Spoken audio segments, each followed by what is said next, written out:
The story of Mei as a statue kind of echoes somewhat to how she became a hero. There's certain things about her that makes her special to us and to our players and our fans, and we wanted to bring that out in the statue.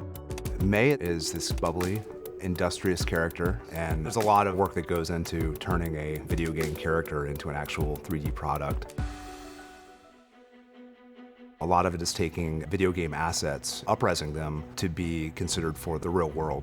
We'll go through and make separations so that things can plug into each other, kind of like a 3D puzzle.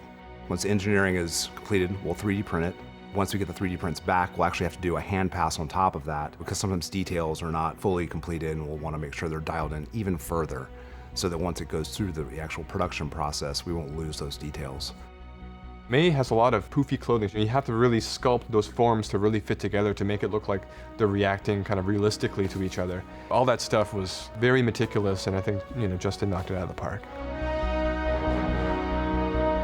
After we have completed the final prototype, we'll pass it along to consumer products. And consumer products will then make sure that everything is being produced as tightly as possible with the prototype that we hand off to them. It's a very long process, and it takes a lot of people. It takes a village to make these statues.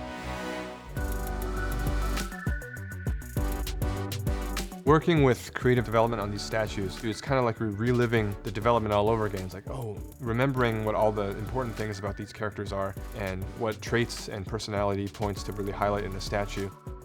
I worked with Justin very closely in finding the right pose. Like, is it an action pose? Is it more subdued? Does it play off her lighthearted personality?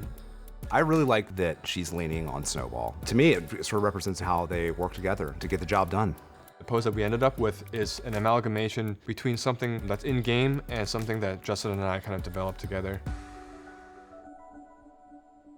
It's actually really cool to be able to see these statues come to life. From the very concept and start to having it now on my desk is amazing. And so I hope that everyone else who receives the statue will have that same feeling. She's not your everyday hero. She's a brilliant scientist, and all of that personality is kind of encapsulated in the statue. I'm super excited for Mei to be in the lineup.